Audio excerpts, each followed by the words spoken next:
Welcome to the RPTM podcast, the show that breaks down the myths of monolithic history and tells our story through multiple lenses. I'm your host, Professor Ryan Lancaster. Today's episode is partially underwritten by you, the listener. Find out ways to support the podcast on my website, ryanglancaster.com. Episode 30, Pirates, Temperance, Trail of Tears, and Nat Turner.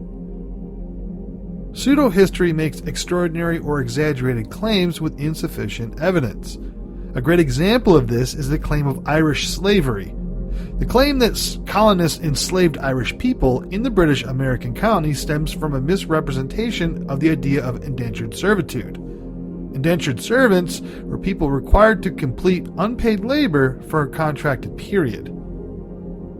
Why do so many people doubt historical findings? There are many reasons. One reason has received too little attention. Historians and historical journalists too often exaggerate results. Contemporary notions of the historical method are informed by statistical thinking, which, if applied consistently, would significantly increase the effectiveness and stature of the historical enterprise.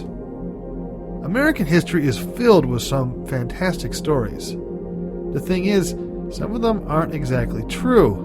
Like any country's history, the United States has plenty of historical records that are just great exaggerations. Many of these exaggerations have been repeated so often that we no longer recognize them as myths. We assume that they are a genuine and bona fide part of our history. Still, it's good to know the truth behind some of these myths, as well as what's been made up, changed, or exaggerated. Piracy Part 3. In the early 19th century, piracy along the east and Gulf coasts of North America and the Caribbean increased again. Jean Lafitte was just one of the hundreds of pirates operating in American and Caribbean waters between 1820 and 1835. Lafitte's death prevented him from becoming obsolete. By 1825, the U.S. military had essentially eradicated piracy in the Gulf of Mexico. The new world of the Gulf had no room for his kind. Given his legendary reputation, there was much speculation about whether or how Lafitte had died. Rumors abounded that he had changed his name after leaving Galveston and disappeared. Shortly after leaving Galveston, he was killed by his men, or that he had rescued Napoleon and that both had died in Louisiana. Lafitte is rumored to have buried treasure at many locations, including Galveston and sites along with coastal Louisiana, such as Contraband Bayou in Lake Charles. Almost every foot of Grand Isle has been spaded for pirate gold. In 1909, a man was given a 6-year prison sentence for fraud after swindling thousands of dollars from people by claiming that he knew where the Lafitte treasure was buried and taking their money for the promise to find it. The United States Navy repeatedly engaged pirates in the Caribbean, Gulf of Mexico, and the Mediterranean. Cofresi's El Mosquito was disabled in a collaboration between Spain and the United States. After fleeing for hours, he was ambushed and captured inland. Few aspects of Cofresi's life and relationships have avoided the romanticism surrounding pirates in popular culture. During his life, attempts by Spanish authorities to portray him as a menacing figure by emphasizing his role as pirate lord and nicknaming him the Terror of the Seas planted him in the collective consciousness. This, combined with his boldness, transformed Cofresi into a swashbuckler differing from late 19th century fictional accounts of pirates. The legends are inconsistent in their depiction of historical facts, often contradicting each other. Cofresi's race, economic background, personality, and loyalties are among the variable aspects of these stories. However, the widespread use of these myths in the media has resulted in their general acceptance as fact. The myths and legends surrounding Cofresi fall into two categories: those portraying him as a generous thief or anti-hero and those describing him as overwhelmingly evil. A subcategory represents him as an adventurer, world traveler, or womanizer. Reports by historians such as T.O. of the pirate sharing his loot with the needy have evolved into complex mythology. These apologetics attempt to justify his piracy, blaming it on poverty, revenge, or a desire to restore his family's honor, and portray Cofresi as a class hero defying official inequality and corruption. He has been a protector and benefactor of children, women, and the elderly, with some accounts describing him as a rebel hero and supporter of independence from imperial power. the United States landed shore parties on several islands in the Caribbean to pursue pirates. Cuba was a major haven. By the 1830s, piracy had died out again, and the region's navies focused on the slave trade. In 1846, the United States Navy had grown strong and numerous enough to eliminate the pirate threat in the West Indies.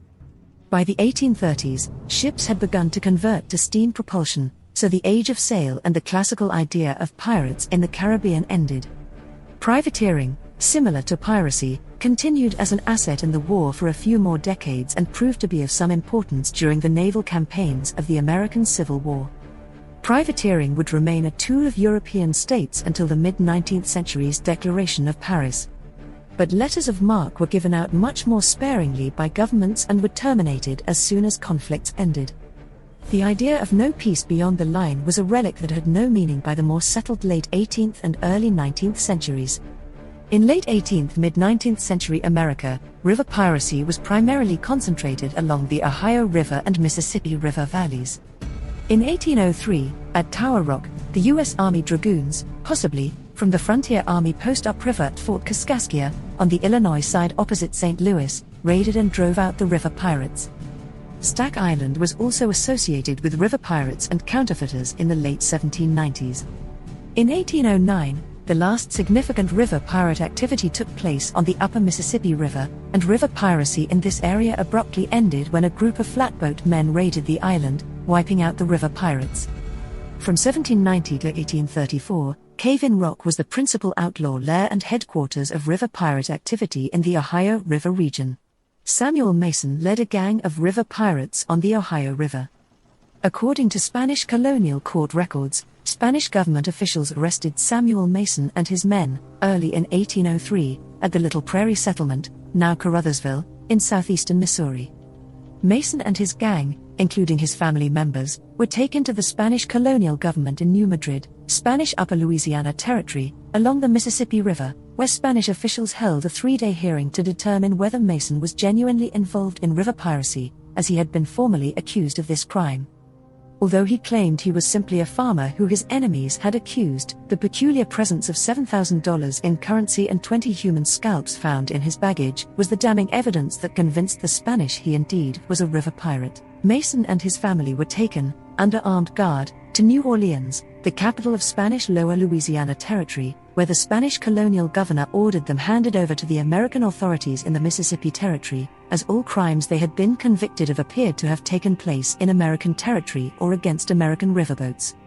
While being transported up the Mississippi River, Samuel Mason and gang members John Sutton or Sutton, one of the many aliases used by Wiley Harp, and James May, alias of Peter Alston, overpowered their guards and escaped, with Mason being shot in the head during the escape. One of the 1803 accounts claimed Captain Robert McCoy, the commandant of New Madrid, was killed by Mason during their flight. McCoy died in 1840 and was neither crippled nor killed by Mason. American Territorial Governor William C. Claiborne immediately issued a reward for their recapture, prompting Wiley Harp and Peter Alston to bring Mason's head in an attempt to claim the reward money. Whether they killed Mason or died from his wounds suffered in the escape attempt has never been established.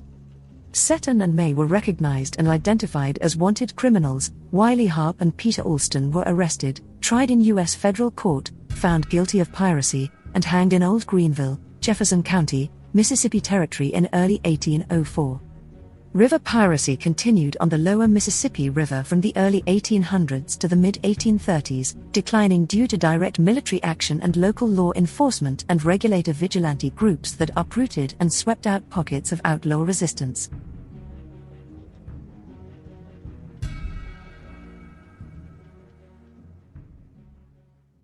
Temperance movement begins. During the 18th century, Native American cultures and societies were severely affected by alcohol, often given in trade for furs, leading to poverty and social disintegration. As early as 1737, Native American temperance activists began to campaign against alcohol, and for legislation to restrict the sale and distribution of alcoholic drinks in indigenous communities. During the colonial era, leaders resisted rum and brandy as trade items to protect Native Americans from cultural changes they viewed as destructive. In the early 19th century United States, alcohol was still regarded as a necessary part of the American diet for practical and social reasons. On the one hand, settlers often polluted water supplies, milk was not always available, and coffee and tea were expensive. On the other hand, social constructs made it impolite for people, particularly men, to refuse alcohol. Drunkenness was not a problem because people would only drink small amounts of alcohol throughout the day. Still, at the turn of the 19th century, overindulgence and subsequent intoxication became problems that often led to the disintegration of the family. Early temperance societies, often associated with churches, were in upstate New York and New England but only lasted a few years. These early temperance societies called for moderate drinking but had little influence outside of their geographical areas. In 1810, Calvinist ministers met within a seminary in Massachusetts to write articles about abstinence from alcohol to preach to their congregations. The Massachusetts Society for the Suppression of Intemperance was formed in 1813. The organization only accepted men of high social standing and encouraged moderation in alcohol consumption. Its peak of influence was in 1818, and it ended in 1820, having made no significant mark on the future of the temperance movement. Other small temperance societies appeared in the 1810s but had little impact outside their immediate regions, and they disbanded soon after. Their methods had little effect in implementing temperance, and drinking increased until after 1830, however, their forms of public abstinence pledges and meetings and handing out pamphlets were executed by more lasting temperance societies such as the American Temperance Society. The temperance movement in the United States began at a national level in the 1820s, popularized by evangelical temperance reformers and among the middle classes.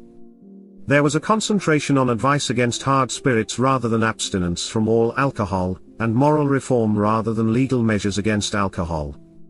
An earlier temperance movement had begun during the American Revolution in Connecticut, Virginia, and New York State, with farmers forming associations to ban whiskey distilling.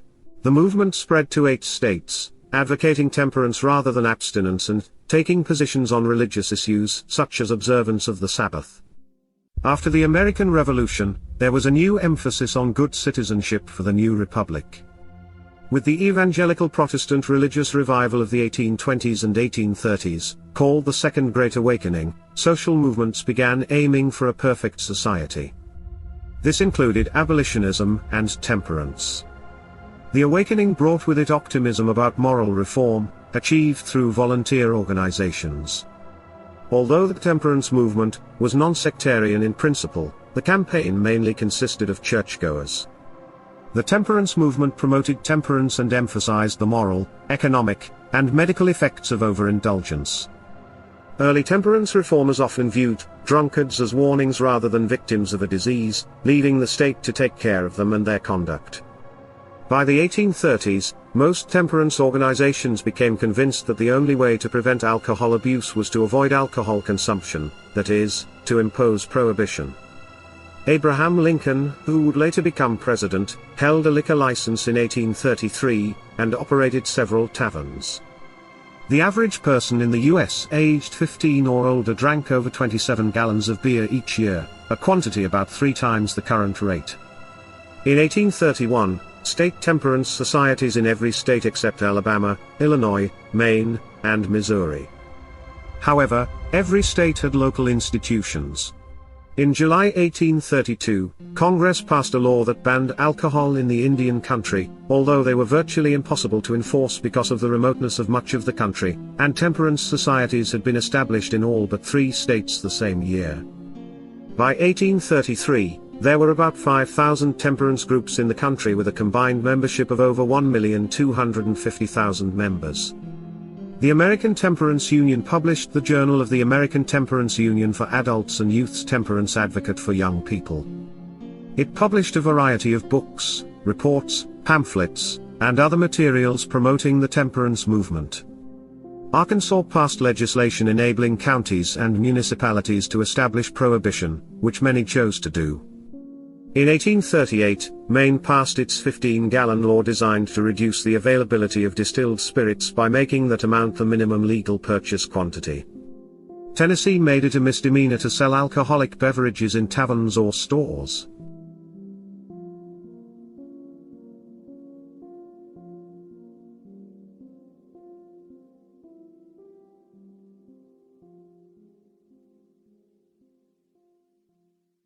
The Trail of Tears. In Georgia on February 12, 1825, the Creek Indian tribe gives up their last lands to the United States government, leading to their move west. Not everyone was included in the new Jacksonian democracy. There was no initiative from Jacksonian Democrats to have women in political life or to combat slavery. But it was the Native American who suffered most from Andrew Jackson's vision of America. As a military leader and as president, Jackson pursued a policy of removing Indian tribes from their ancestral lands. This relocation would make room for settlers and often for speculators who made enormous profits from purchasing and selling land. Indian policy caused the president little political trouble because his primary supporters were from the southern and western states and generally favored removing all the Indian tribes to lands west of the Mississippi River. While Jackson and other politicians put a favorable spin on Indian removal in their speeches, the removals were, in fact, often brutal. There was little the Indians could do to defend themselves. In 1832, a group of about 1,000 Sac and Fox Indians led by Chief Black Hawk returned to Illinois, but militia members quickly drove them back across the Mississippi. The Seminole resistance in Florida was more formidable, resulting in a war that began under Chief Osceola and lasted into the 1840s. Sequoyah, the child of a Native American woman and a white settler, came up with the first Cherokee alphabet in the early 1800s. By 1821, the Cherokee Nation had officially recognized this form of writing, and thousands of Cherokee became literate. The Cherokees of Georgia, on the other hand, used legal action to resist. The Cherokee people were by no means frontier savages. By the 1830s, they developed their written language, printed newspapers, and elected leaders to representative government. When the government of Georgia refused to recognize their autonomy and threatened to seize their lands, the Cherokees took their case to the U.S. Supreme Court and won a favorable decision. John Marshall's opinion for the court majority in Cherokee Nation v. Georgia was essential that Georgia had no jurisdiction over the Cherokees and no claim to their lands. But Georgia officials ignored the decision, and President Jackson refused to enforce it. Jackson was furious and personally affronted by the Marshall ruling, stating, "Mr. Marshall has made his decision. Now let him enforce it." Finally, federal troops came to Georgia to remove the tribes forcibly. As early as 1831, the army began to push the Choctaws off their lands to march to Oklahoma. In 1835, some Cherokee leaders agreed to accept Western land and payment in exchange for relocation. The Indian removal process continued. In 1836, the federal government drove the Creeks from their land for the last time. 3,500 of the 15,000 Creeks who set out for Oklahoma did not survive the trip. The Cherokee people were divided. What was the best way to handle the government's determination to get its hands on their territory? Some wanted to stay and fight. Others thought it was more pragmatic to agree to leave in exchange for money and other concessions. In 1835, a few self-appointed representatives of the Cherokee Nation negotiated the Treaty of New Echota, which traded all Cherokee land east of the Mississippi for $5 million, relocation assistance, and compensation for lost property. The treaty was a done deal to the federal government, but many of the Cherokee felt betrayed. After all, the negotiators did not represent the tribal government or anyone else. "The instrument in question is not the act of our nation," wrote the nation's principal chief, John Ross, in a letter to the U.S. Senate protesting the treaty. "We are not parties to its covenants, it has not received the sanction of our people." Nearly 16,000 Cherokees signed Ross's petition, but Congress approved the treaty anyway. By 1838, only about 2,000 Cherokees had left their Georgia homeland for Indian Territory. President Martin Van Buren sent General Winfield Scott and 7,000 soldiers to expedite the removal process. Scott and his troops forced the Cherokee into stockades at Bayonet Point while his men looted their homes and belongings. Then, they marched the Indians more than 1,200 miles to Indian Territory. Whooping cough, typhus, dysentery, cholera, and starvation were epidemics along the way, and historians estimate that more than 5,000 Cherokee died due to the journey. By 1840, tens of thousands of Native Americans had been driven off of their land in the southeastern states and forced to move across the Mississippi to Indian Territory. The federal government promised that their new land would remain unmolested forever, but as the line of white settlement pushed westward, Indian country shrank and shrank. In 1907, Oklahoma became a state, and the Indian Territory was gone for good. The Trail of Tears is over 5,043 miles long and covers 9 states: Alabama, Arkansas, Georgia, Illinois, Kentucky, Missouri, North Carolina, Oklahoma, and Tennessee. Today, the National Park Service runs the Trail of Tears National Historic Trail, and portions are accessible on foot, by horse, by bicycle, or by car. The Trail of Tears is the most sorrowful legacy of the Jacksonian era.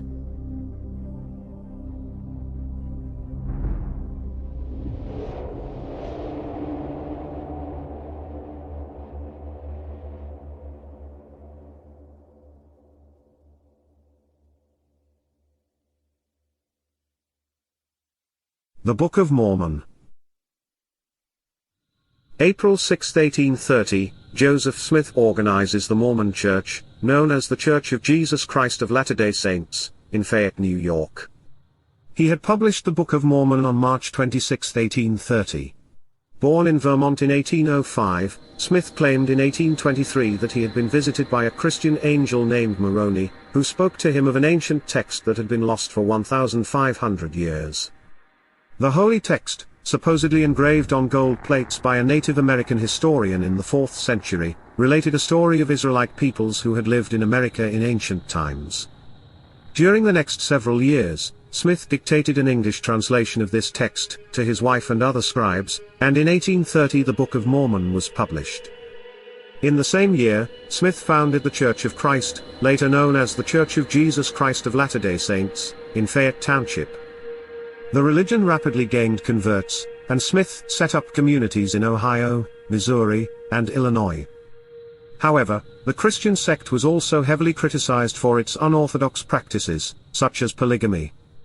In 1844, Smith announced his candidacy for the presidency of the United States. Although he did not have great enough appeal to win, the idea of Smith as president increased anti-LDS sentiment. A group of dissenting Latter-day Saints began publishing a highly critical of the practice of polygamy, and Smith's leadership. Smith had the press destroyed. The ensuing threat of violence prompted Smith to call out a militia in Nauvoo, Illinois. He was charged with treason and conspiracy by Illinois authorities and imprisoned with his brother Hiram in the Carthage City Jail. On June 27, 1844, a mob stormed in and murdered the brothers. 2 years later, Smith's successor, Brigham Young, led an exodus of persecuted Latter-day Saints from Nauvoo along the western wagon trails, searching for religious and political freedom. In July 1847, the 148 initial pioneers reached Utah's Valley of the Great Salt Lake. Upon viewing the valley, Young declared, "This is the place," and the pioneers began preparations for the tens of thousands of migrants who would follow them to settle there.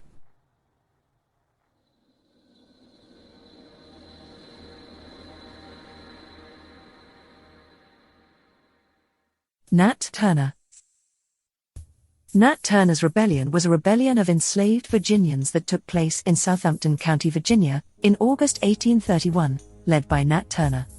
The rebels killed between 55 and 65 people, at least 51 of whom were white. The rebellion was put down within a few days, but Turner survived in hiding for more than 2 months afterwards. The rebellion was effectively suppressed at Belmont Plantation on the morning of August 23, 1831. There was widespread fear in the aftermath, and militias organized in retaliation to the rebels. The state executed 56 enslaved people accused of being part of the rebellion, and many non-participant enslaved individuals were punished in the frenzy. Approximately 120 enslaved people and free African Americans were killed by militias and mobs in the area. State legislatures passed new laws prohibiting education of enslaved people and free black people, restricting rights of assembly and other civil liberties for free black people, and requiring white ministers to be present at all worship services. Inspired by a combination of religious, familial, and perhaps other unrecorded motives, Nat Turner shared his idea of revolting with 4 other slaves in whom he had the greatest confidence: Henry, Hark, Nelson, and Sam. None of the 4 betrayed the plot, and all joined a conspiracy that they understood would likely cost them their lives. These men never had the chance to explain why they cast their lots with Turner. At the time of the revolt, many whites dismissed Turner's followers as pawns who acted under the influence of their leader, as the Richmond Whig and Commercial Journal put it. Still, it is unclear how many, if any, were disciples of Turner. While Turner described the revolt in religious terms, the new conspirators appear to have seen the uprising in more political terms. When the conspirators selected date to begin the revolution, initially, they picked the 4th of July. As the 5 conspirators tried to turn Turner's inspiration into a plan, they thought about the revolt strategically. Nothing was more important to the conspirators than to make sure that their plan went undetected. Turner and his men understood that the Negroes had frequently attempted similar things, but because they confided their purpose to several, the news of the conspiracy always leaked out. Based upon this insight, the rebels decided to keep the revolt small, choosing not to stockpile weapons. Instead, the conspirators accepted Turner's strategy to slay my enemies with their weapons. While this made the rebels less dangerous at the beginning of the revolt, it also decreased the chance that the conspiracy would be detected before the uprising began. Keeping the revolt small meant that whites would not uncover the conspiracy, but keeping it small created a new hurdle for the rebels. They had to figure out how to get slaves and free blacks who had not heard about the revolt to join them. Turner recalled the conspirators thought hard about this problem. Many were the plans formed and rejected by us, he noted in the Confessions, but with little success. On July 4, 1831, the day the original conspirators initially agreed upon to begin the revolt, Turner fell sick, partly because he had little confidence that the rebels had a plan that would work. Eventually, perhaps spurred on by a new sign from God, a solar event on August 13, 1831, where across the east coast the sun appeared silver and then green, the conspirators settled on a plan that they hoped would lead slaves and free blacks to rally to their banner. They would undertake a sudden strike and kill whites, including women and children, indiscriminately. Hearing about the rebels' power and success, other slaves and free blacks would join. When one potential recruit objected that there were too few rebels to begin a slave revolt, one of the original conspirators assured him that as the rebels went on and killed the whites, the blacks would join them. This was just the first stage of the revolt. According to the Confessions, once the rebels had formed and equipped a sufficient force, the indiscriminate killings of whites would end, and the revolt would continue, albeit using more conventional methods of war. As the rebels understood, the plan was a long shot, but given the odds against them, the 5 conspirators were willing to stake their lives on it. On Saturday evening, August 20th, Turner, Henry, and Hark made plans for a feast the following day for the men who had joined the revolt. When they gathered the next day, the original 5 conspirators had added 2. After a feast and a trip to Joseph Travis's cider press, the conspirators were ready to begin the revolt. The revolt began on Sunday night, August 21, 1831, at Joseph Travis's farm. During the night, the rebels caught the whites entirely by surprise, and sleeping whites were in no position to escape the small rebel force. At the same time, while the rebels were in their neighborhood, they could recruit slaves that they knew to their cause. For example, at Travis's home, the rebels recruited Austin, who had not been included in the feast that the conspirators held during the day despite living on the same small farm as Turner. At the same time, however, other slaves, even slaves with strong personal connections to the original conspirators, were hesitant to join the revolt. Hark's brother-in-law Jack agreed to join only reluctantly. Others, including the free black Emery Evans, who lived on Salathiel Francis's farm, refused to participate. The rebels attacked 3 households throughout the night, killing 8 whites, including a sleeping infant at Travis's. As dawn approached on the morning of August 22nd, the rebels, then numbering about a dozen, changed their method of attack.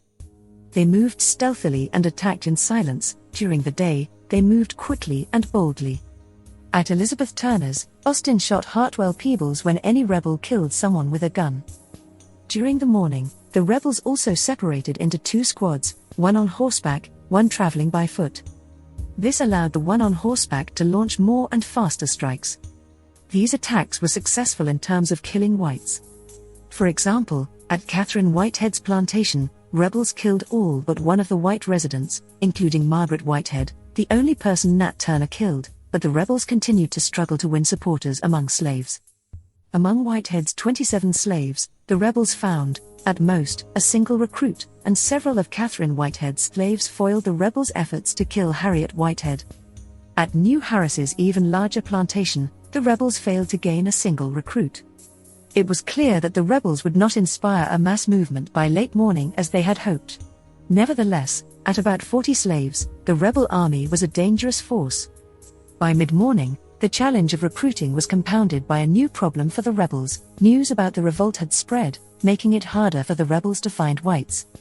Most whites who heard of the revolt immediately fled to the woods, eluding the rebel army. Others tried to create defensible positions. At Levi Waller's farm, the local school site, word arrived of the insurrection, and Waller decided to gather the children together to defend them. This led to the most devastating raid of the revolt, as the rebels arrived after the children had assembled but before Waller could set up any defense. Waller's wife and 10 children died during that assault. By midday, when the rebels left Rebecca Vaughan's house, they had encountered no more defenseless whites. Arthur Vaughan was the last person killed by the rebel forces. By the afternoon of August 22, 1831, the dynamic of the revolt had shifted in a significant way. Turner and his men remained on the offensive, heading to Jerusalem where they hoped to procure arms and ammunition. Still, they were being pursued by several groups of whites who had organized to suppress the revolt. At James Parker's farm, a group of whites led by Alexander P. Peet, who had been pursuing the rebels along the road toward Jerusalem, dispersed a small group of rebels who had remained by the gate. In contrast, the other rebels went to Parker's slave quarters to recruit.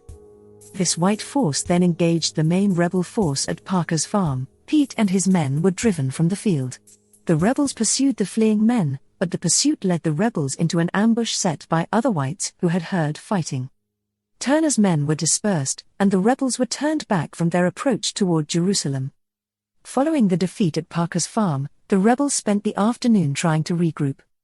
By evening, when they made their camp at Thomas Ridley's plantation, Turner had about 40 men in arms. But the rebels were on edge. When rebel sentries went out before dawn to investigate the potential attack, they found nothing, but their return set off a commotion in the rebels' camp. Awake and ill at ease, the rebels who had not fled made their way to Samuel Blunt's plantation. They believed that the whites had abandoned the plantation, but Blunt and 5 other whites set up a defense, and the rebels scattered. In the commotion following the encounter at Blunt's, Nat Turner lost contact with the other rebels, who broke up into ever smaller groups, pursued by more and more whites. Although some rebels remained at large for days, and Turner himself would not be captured for more than 2 months, the revolt was effectively over by midday on August 23, a day and a half after it first began. News of the revolt created fear among whites, many of whom left their houses to gather in central places. One reporter noted, "Jerusalem was never so crowded from its foundation." As the families gathered, whites organized paramilitary units to put down the revolt and, in many cases, get revenge. In the days after the uprising, whites from Southampton and beyond killed about 36 blacks without trial in Southampton County. For example, at Catherine Whitehead's, a white unit from Greensville County was about to kill an enslaved man named Hubbard when Harriet Whitehead stopped the execution by explaining to the whites that Hubbard had saved her life. Whites also tortured blacks, often by putting the suspected slave's feet in a fire. One white recounted how one suspect nearly had his foot burnt off before his interrogators found at last that he was innocent. A newspaper editor admitted that the brutality was hardly inferior in barbarity to the atrocities of the insurgents. The pattern of retribution and killing in the days after the revolt posed a severe threat to the black community and the county's largest slaveholders.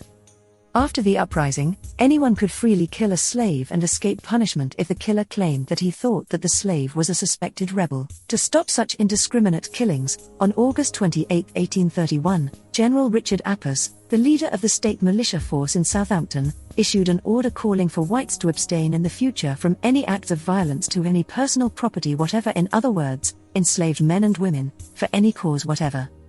Those who disobeyed this order would be subject to the rigors of the Articles of War.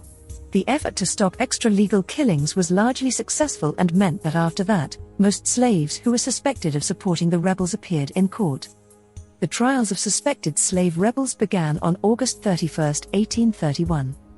The trials were held in courts of Oyer and Termini, which meant that slaves were tried without a jury before a panel of slaveholding judges. Accused slaves all had paid appointed defense attorneys, and the judges tried to make sure that the trials were not show trials. The court demanded properly drawn charges. It dismissed a case where the prosecutor had not properly drawn his charges, and required that the prosecutor present some credible evidence that the accused were guilty of a crime. In many of these cases, these legal hurdles posed no problem for the prosecutor. Meriwether Broadnax, who secured 30 convictions against accused slaves. Every one of the convictions led to a death sentence. However, in 12 of these cases, the court found some extenuating circumstance, such as youth, lack of substantive involvement in the revolt, or reluctance to join the conspirators, to recommend that Governor John Floyd commute the death sentence to sale from the state of Virginia.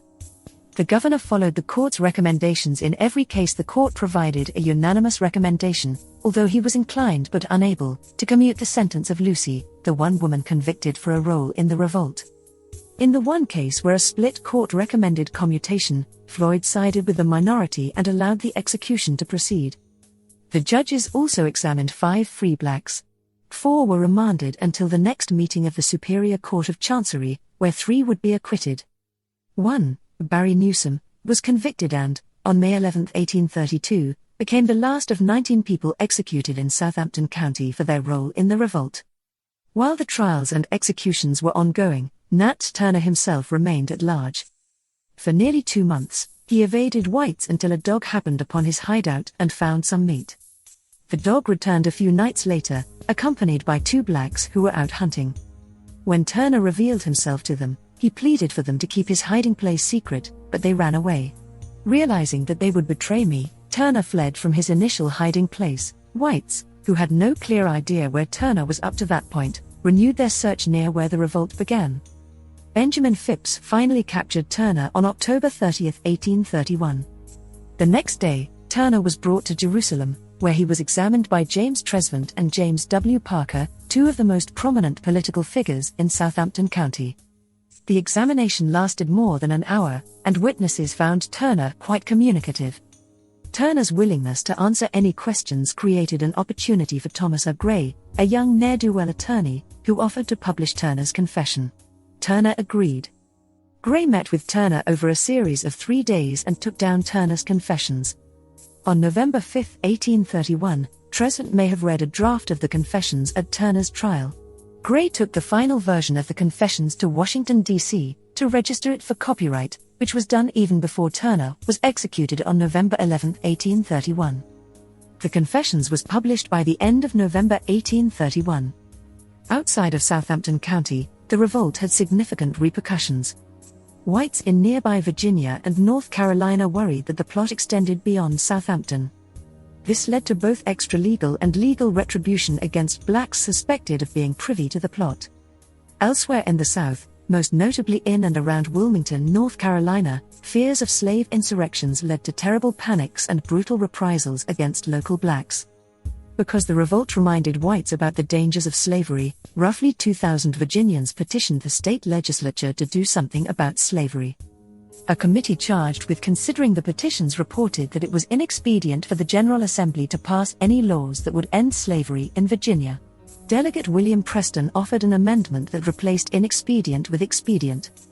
Still, the reformers lost this vote, marking the last time that the Virginia legislature would consider a move away from slavery until the end of the American Civil War. Instead, the legislature passed a series of restrictions aimed at further suppressing black religion and limiting the rights of free blacks.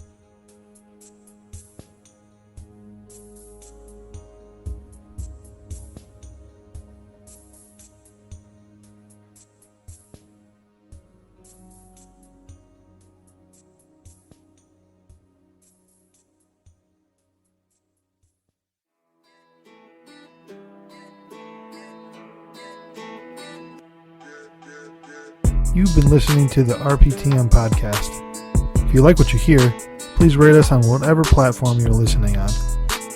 Join us again next week when we talk about the seen and unseen of U.S. history. Make sure you subscribe to the podcast so you never miss an episode. Also, for more information, check out the show notes on my website. The show was produced by me. Our editor is me. Written and researched by me. Music is Down South by Bliv Beats. I'm Ryan Lancaster, and this was the RPTM podcast.